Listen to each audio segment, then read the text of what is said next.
ધોરણ 9 વાર્ષિક પરીક્ષા માટે અસાઇનમેન્ટ 2025 વિભાગ બી પહેલાં પણ કહ્યું હતું કે પ્રશ્ન નંબર 25થી લઈને 37 સુધી પૂછાય છે, જે પ્રત્યેક 2 ગુણનો રહેશે અને કુલ વિભાગ બી 18 ગુણનો રહે છે. આગળના વિડીયોમાં આપણે પ્રકરણ 1 શીખી ચૂક્યા છીએ. નેક્સ્ટ પ્રકરણ 2ની વાત કરીએ, જેમાં પહેલો દાખલો છે, જો x-1 એ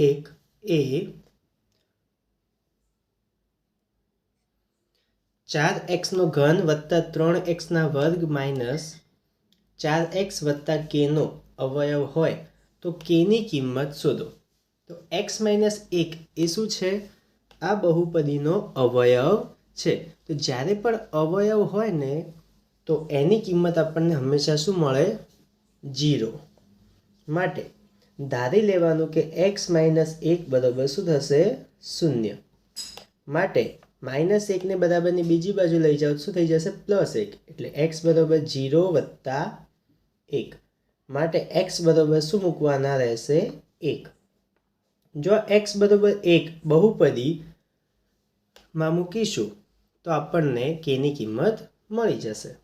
બહુપદી એટલે px બરાબર શું આપેલ છે? 4x નો ઘન વત્તા 3x નો વર્ગ માઇનસ 4x વત્તા k. હવે બહુપદીનો આપણે x ની કિંમત જ્યારે મૂકશો 1 તો આપણને એનો જવાબ શું મળશે? 0. કેમ કે p(1) બરાબર શું મળશે? 0. કેમ કે એ આપણો અવયવ છે. તો p1 ની જગ્યાએ એની કિંમત મૂકી દો. ખાલી x ની જગ્યાએ શું મૂકીશું? 1. તો માટે 4x ની જગ્યાએ (1) એનો ઘન વત્તા 3 x ની જગ્યાએ 1 એનો વર્ગ માઇનસ 4 વત્તા k બરાબર 0. માટે 4 નો ઘન 1 વત્તા 3 નો વર્ગ 1, 4 એકા 4 એટલે આગળ માઇનસ છે તો -4 વત્તા k બરાબર 0. 4 એકા 4 વત્તા 3 એકા 3 -4 વત્તા k બરાબર 0. +4 -4 ઉડી જાય. માટે 3 વત્તા k બરાબર 0. તો k ની કિંમત શોધવી છે. તો k બરાબર 3 ને પેલી બાજુ લઈ જાઓ એટલે 0 - 3. માટે k બરાબર -3. આ છે આપણી k ની કિંમત.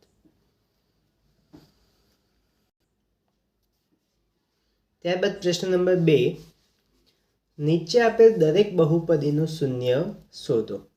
હવે આમાં શૂન્ય શોધવાનું છે, તો મતલબ કે x હોય, t હોય કે કૌંસમાં જે પણ હોય એની કિંમત શોધવી છે. તો શૂન્ય શોધવાનો મતલબ એ છે કે શૂન્ય આપણને મળશે. જે પણ બહુપદી હોય એનો મતલબ શું થશે? બહુપદી બરાબર શૂન્ય લઈ લેવાનું. ચલો પહેલો દાખલો, p(t) બરાબર શું મળવું જોઈએ? શૂન્ય જોઈએ છે એટલે એને શૂન્ય ધારી લો. t ની જગ્યાએ p(t) ની જગ્યાએ જે કિંમત આપેલી છે મૂકી દઈએ. તો πt વત્તા 7 બરાબર 0. +7 ને પેલી બાજુ લઈ જાઓ એટલે πt બરાબર 7 પેલી બાજુ જાય તો -7. t ની કિંમત શોધવી છે તો t બરાબર π ને આ બાજુ ભાગાકારમાં લઈ જઈએ એટલે -7/π. આ મળી ગઈ t ની કિંમત. તો આ શું થશે? 0. કે t બરાબર -7/π મૂકીએ તો આપણને જવાબ 0 મળે. તે જ રીતે બીજો દાખલો, એમાં px છે. તો px બરાબર 0. x ની જગ્યાએ 2/3x -5/6 બરાબર 0.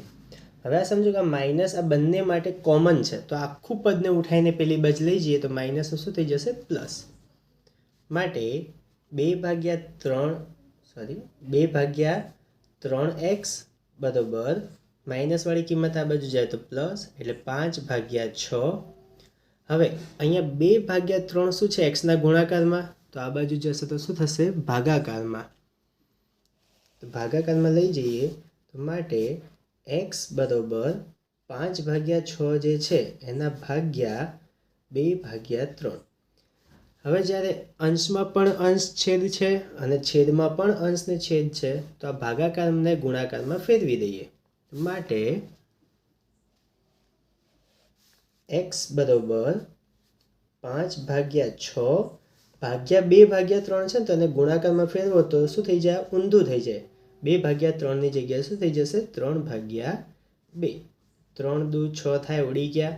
અહીંયા કશું નહીં, 1 5 એકા 5 અને નીચે 2 દુ 4. અંશનો ગુણાકાર અંશ સાથે, માટે x બરોબર 5 એકા 5 અને ભાગાકારમાં 2 દુ 4. આ છે આપણો x નો જવાબ, એટલે કે શૂન્ય. કે x બરોબર 5/4 મૂકીએ આ બહુપદીમાં તો આપણને જવાબ શૂન્ય મળે. ત્યારબાદ પ્રશ્ન નંબર 3. બહુપદી px બરોબર 10x - 4x² - 3 માટે p(1) અને p(-2) શોધો. મતલબ કે x ની જગ્યાએ એકવાર 1 મૂકીને જવાબ ચેક કરો અને બીજી વાર -2 મૂકીને જે જવાબ મળે તે આપણને જવાબ કહેવાશે આપણો.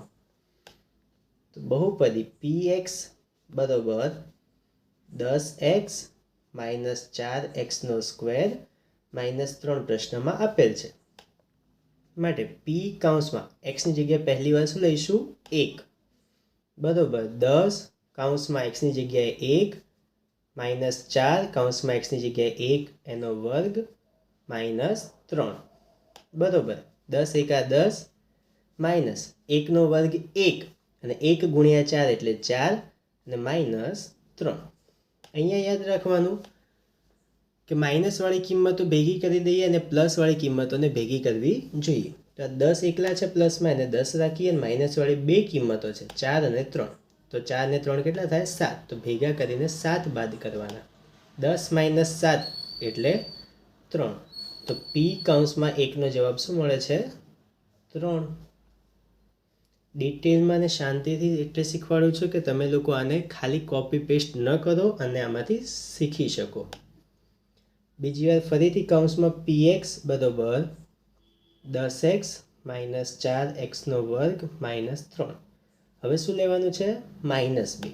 તો p(-2) બરોબર તો 10 (x ની જગ્યાએ -2 -4 (x ની જગ્યાએ -2 નો વર્ગ -3. માટે p-2 બરોબર 10 ગુણ્યા -2 એટલે -20. પછી અહીંયા -4 એમને એમ રાખીને કૌંસમાં -2 નો વર્ગ. આમાં ઘાત જો બેકી સંખ્યા હોય તો માઇનસ વાળી કિંમત પ્લસમાં ફેરવાઈ જાય. 2 નો વર્ગ 4 અને અહીંયા -3 બરોબર -20 અને ગુણાકાર કરો ચોખ્ખું 16 એટલે -16 -3. ત્રણેય કિંમતો માઇનસમાં છે તો ત્રણેયને ઉમેરી દઈએ. 20 ને 16 36, 36 ને 3 39 અને ચિહ્ન માઇનસ, માટે કિંમત મળશે -39. p(-2) બરોબર -39 આપણો જવાબ છે. ત્યારબાદ પ્રશ્ન નંબર 4. દર્શાવો કે x + 3 એ 69 + 11x - x² + x³ નો અવયવ છે. કહી દીધું છે કે અવયવ છે, ખાલી દર્શાવવાનું છે. તો પહેલાની જેમ અવયવ હોય તો કિંમત શું મળે? x + 3 બરોબર શું મળી જાય? 0. માટે x બરોબર શું મૂકવાનું? +3 ને આ બાજુ લઈ જઈએ તો -3.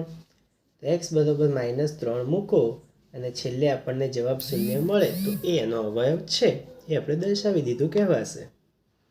તો p(x) એટલે બહુપદી શું આપેલી છે? બરોબર 69 + 11x - x² - x³, જેમાં p(x) ની જગ્યાએ -3 લેવાથી આપણને શું મળશે? કિંમત 0.